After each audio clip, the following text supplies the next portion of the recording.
BP yamna wangba blood pressure wangba miyoisingna chabiroidaba chinjak khara ahanbada thum extra oina chabigano nomagi 3 gram per day chabiba yai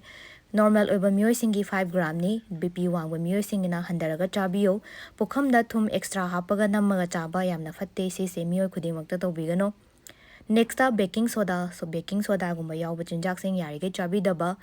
mayamna pamnariba monosodium glutamate ajinomoto si yam chaba fatte yarige totally kakpiyo BP wangba miyoi khaknatna normal oiba singchu chabigano si yawba chinjak sing next akoigi chips kumba salted yamna oiba thum yam yawba sing packet ta lakpa dagi cake kumba pastries kumba chini yamna happa preserve kumba yam tawba pochai sing koigi achar gumba thum gumba chini yam sijanaba sing si chabidaba adagi ketchup kumba sauce kumba sigumba sing se BP wangba miyoi sing de yam fatte thum yakpi gumba chabigano moisu thum gi chang yam hena yawi aduga salted oiba butter gumba chabidaba sumaina tawbiyo